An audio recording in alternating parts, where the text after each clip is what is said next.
বন্ধুরা, আমাদের মধ্যে অনেকেই আছে যে তারা চায় এসআইপির মাধ্যমে ইনভেস্টিং করতে। মানে আমরা যত টাকা ইনকাম করি না কেন, তার মধ্যে কিছু টাকা হলেও সেভিং করে সে জীবনে একটা মোটা টাকার মালিক হতে। কিন্তু এটা করার জন্য আমাদের কাছে যথেষ্ট নলেজ নেই বা রিসার্চ করার মতো টাইম নেই। কেউ জব, কেউ ফ্যামিলি বা কেউ পার্সোনাল লাইফে অনেকটাই বিজি হয়ে আছি আমরা। আর এই কারণেই আমরা নিজেদের মধ্যে ইমোশনাল কন্ট্রোল করতে পারি না এবং বেশিরভাগ সময় আমরা ভুল ডিসিশন নিয়ে বসি এবং ভুল জায়গায় ইনভেস্টিং করে বসি। আর এই কাজটা করার জন্য আমাদের হেল্প করবে এসআইপি। এসআইপির ফুল ফর্ম হলো সিস্টেমেটিক ইনভেস্টমেন্ট প্ল্যান। এসআইপির মাধ্যমে ইনভেস্টমেন্ট করা আমাদের পয়সা ইনডাইরেক্ট ভাবে মিউচুয়াল ফান্ডের মাধ্যমে স্টকে ইনভেস্ট হয়। আর এটার জন্য আমাদের কোনো নলেজ লাগবে না, কোনো টাইমও লাগবে না, আর স্টক মার্কেট মনিটর করারও কোনো দরকার নেই। তো আজকের এই ভিডিওতে আমি আপনাদের এসআইপি সম্বন্ধে পুরো নলেজ দেব। আমি আপনাদের বলবো কিভাবে এসআইপির মাধ্যমে ফরচুনার বিল্ড করতে পারবেন, এটাতে রিস্ক কতটা, এসআইপি কি, এটাতে ক্যাপিটাল কতটা লাগবে, আর এটাতে রিটার্ন আমরা কতই বা পাবো। তো চলো শুরু করা যাক এসআইপি সম্বন্ধে পুরো ডিটেলস। এসআইপি কি? এসআইপি হলো একটা ইনভেস্টমেন্ট প্ল্যান, যেটার মাধ্যমে আপনি মিউচুয়াল ফান্ডে পয়সা লাগিয়ে তা স্টকে ইনভেস্টমেন্ট করতে পারবেন। সিধা ভাষায় বলা যেতে পারে, মিউচুয়াল ফান্ডে যে লোকটি বসে আছে বা মিউচুয়াল ফান্ডে যে ফান্ড ম্যানেজার, তাকে আপনি এসআইপির মাধ্যমে কিছু কিছু করে টাকা দেবেন এবং সেই টাকা উনি যথেষ্ট নলেজ এবং টাইম নিয়ে এবং যথেষ্ট রিসার্চ করে একটি সুন্দর স্টকে ইনভেস্ট করবেন এবং সেখান থেকে যতটুকু রিটার্ন হবে সেটার কিছু পার্সেন্টেজ উনি রেখে বাকিটা আপনাকে রিটার্ন করে দেবে। আর এই মিউচুয়াল ফান্ডে ইনভেস্টিং করার আগে আপনাকে অবশ্যই একটা খুব সুন্দর মিউচুয়াল ফান্ড খুঁজতে হবে এবং সেখানে জানতে হবে যে কে ফান্ড ম্যানেজার আছে, তার কী রকম রিটার্ন পলিসি, সে কত টাকা চার্জ নেবে এবং সে কিভাবে রিটার্ন করে আসছে, তার পেছনের হিস্ট্রি জানতে হবে, সে কী রকম রিটার্ন এখনো পর্যন্ত দিয়ে এসেছে, এবং তারপরে সেই মিউচুয়াল ফান্ডে আপনি ইনভেস্ট করবেন।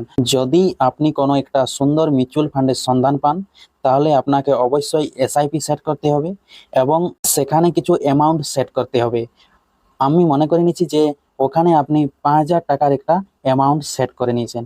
সেটা আপনাকে অবশ্যই আপনার যে ব্যাংক অ্যাকাউন্ট থাকবে সেখানে অটো ডেবিট বলে যে অপশন আছে সেটা অন করে রাখবেন, যে আপনার সেই টাইমটা মনে না থাকলেও প্রত্যেক মাসে যেমন একটা ফিক্সড অ্যামাউন্ট এসআইপির মাধ্যমে মিউচুয়াল ফান্ডে অটোমেটিক ইনভেস্ট হয়ে যায় এবং আপনি আরামসে আপনার জব, বিজনেস বা পার্সোনাল লাইফ বা ফ্যামিলি নিয়ে বিজি থাকতে পারেন। কোনো অসুবিধা হবে না, আপনার অটোমেটিক টাকা ইনভেস্টিং হতে থাকবে এবং ব্যাংক অ্যাকাউন্টে কিছু কিছু টাকা বাড়তে থাকবে। নেক্সট আমরা কথা বলবো মিউচুয়াল ফান্ড সম্বন্ধে।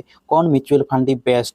তো মিউচুয়াল ফান্ড দো টাইপের হয়ে থাকে, এক অ্যাক্টিভলি মিউচুয়াল ফান্ড আর 2 নম্বরে passively mutual fund. Actively mutual ফান্ডে একজন এক্সপার্ট থাকবে যিনি আপনার টাকাটি নিয়ন্ত্রণ করবে। উনি অত্যন্ত পরিশ্রম করে দিন রাত প্রত্যেকটা স্টককে অ্যানালাইসিস করে একটি সঠিক স্টকে আপনার টাকাটি ইনভেস্ট করবে। অন্যদিকে প্যাসিভলি মিউচুয়াল ফান্ড বা যাকে বলা হয় ইন্ডেক্স মিউচুয়াল ফান্ড, এখানে জেনারেলি আপনার টাকা কাম করবে অটোমেটিকলি দেশের টপ 50 বা টপ 100 কোম্পানির মধ্যে। এখানে যদি আপনি টাকা ইনভেস্ট করেন তাহলে আপনি দেখবেন 15 থেকে 20 বছরের মধ্যে আপনার টাকা অটোমেটিকলি অনেক গুণা গেইন করে গেছে। তাহলে আপনি অবশ্যই ভাবছেন যে প্যাসিভ মিউচুয়াল ফান্ডের চেয়ে অ্যাক্টিভ মিউচুয়াল ফান্ড ভালো, কারণ এখানে আপনার টাকার পেছনে একজন এক্সপার্ট কাম করবে। এটা একটা ভুল ধারণা। শর্ট টার্মের জন্য অ্যাক্টিভ মিউচুয়াল ফান্ড অবশ্যই ভালো, কিন্তু যদি আপনি লং টার্মের জন্য ইনভেস্ট করেন তাহলে আপনাকে অবশ্যই বেছে নিতে হবে প্যাসিভ মিউচুয়াল ফান্ড। এখানে যদি আমি একটা উদাহরণ দিয়ে জিনিসটা বুঝিয়ে দিই, যে আমার কাছে টোটাল মনে করছি যে 20,000 টাকা আছে, যার মধ্যে 10,000 টাকা আমি অ্যাক্টিভ মিউচুয়াল ফান্ডে এবং আর 10,000 টাকা আমি প্যাসিভ মিউচুয়াল ফান্ডে 20 বছরের জন্য ইনভেস্ট করছি।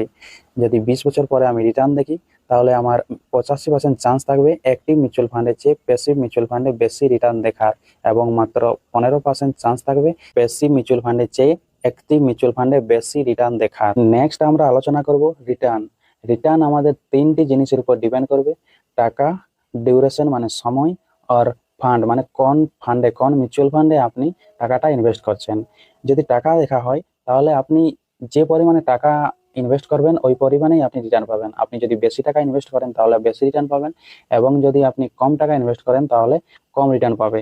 যদি সময় দেখা হয়, যদি আপনি বেশি সময়ের জন্য ইনভেস্ট করেন তাহলে বেশি রিটার্ন পাবে, এবং যদি কম সময়ের জন্য ইনভেস্ট করেন তাহলে কম রিটার্ন পাবে।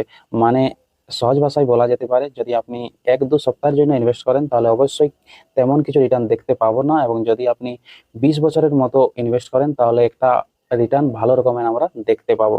এবং ফান্ড, সঠিক মিউচুয়াল ফান্ড বেছে নেওয়াটাই হচ্ছে সব থেকে ভালো কাজ। ওইটার জন্য আপনাকে একটু রিসার্চ করতেই হবে। এই ধরনের ইন্টারেস্টিং ভিডিও দেখার জন্য অবশ্যই আমাদের চ্যানেলটি সাবস্ক্রাইব করুন, লাইক করুন এবং শেয়ার করুন।